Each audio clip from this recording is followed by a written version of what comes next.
My name's Kelly. I'm a forensic psychologist and CBT therapist, and we're going to be further exploring psychopathy today. So, firstly, can we say that psychopathy is a diagnosis? No. However, it is something that can be screened for, and that is something that we will come on to a little bit later in this video. So, why I'm making this video is just to further explore psychopathy, because it is a pretty common mental disorder. But interestingly, not every mental disorder is a diagnosis. So let me give you an example. You've got internet addictions or gaming addictions. They're all increasingly recognised as some form of mental disorder.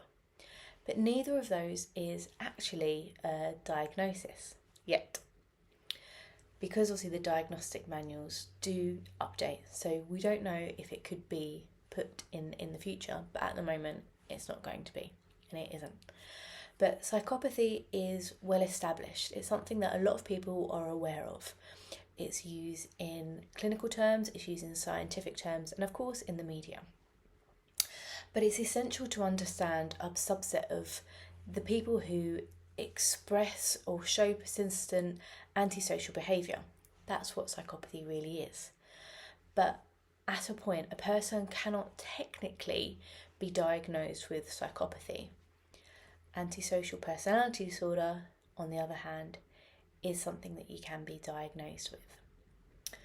But it may seem surprising that psychopathy isn't something that can be diagnosed, because people assume that the way it is spoken about, that it is a diagnosis. And the reasons why it isn't a diagnosis is quite complex. So we're going to try and break down that complexity. The main reason that the term psychopathy is avoided in diagnostic manuals or in diagnostic discussion, so diagnostic manuals like the Diagnostic and Statistic Manuals, the DSM. So these are used widely to diagnose a wide range of mental disorders. The DSM contains related information and diagnosis. So if we're thinking about what's related to psychopathy, we have antisocial personality disorder, otherwise known as ASPD. And this was originally intended to be similar to psychopathy. And in some degrees, there are still a lot of similarities between the two. However, for reasons that isn't actually related to science, the criteria for ASPD was changed over the years. And the reason for the change was done to reduce the emphasis on personality traits such as callousness, remorselessness, and narcissism. And then there was a shift, and the focus was almost completely put on observable behaviours. So arguably this made the diagnosis less useful, because there are loads of different reasons for frequent antisocial behaviour, and only some of those behaviours are actually related to psychopathy. So when we're thinking about this, we're thinking about the terms, and we're thinking of psychopathy and understanding that it is that persistent, prevalent antisocial behaviour. There is an equivalent diagnosis for children under 18, and that's known as conduct disorder. So unlike adults, children with this disorder can be classified as having limited prosocial emotions. And this does actually refer to callousness, being uncaring, and the lack of remorse, so remorselessness. So therefore, a diagnosis of conduct disorder with limited prosocial emotions can be seen as very similar to psychopathy. Similar, but not the same. So thinking about this, where would we go from here?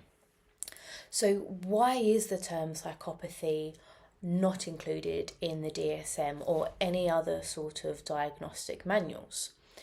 And the reason for this is in part because often the view of psychopathy is rather stigmatising. It can be seen as a stigmatising label that is applied to people.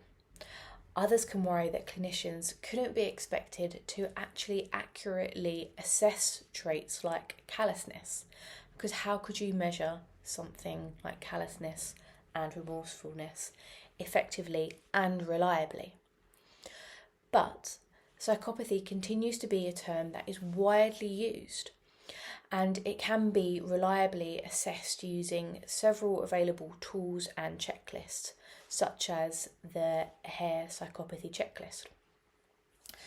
And results from these various checklists and instruments can be used to guide someone's understanding of a person's presentations.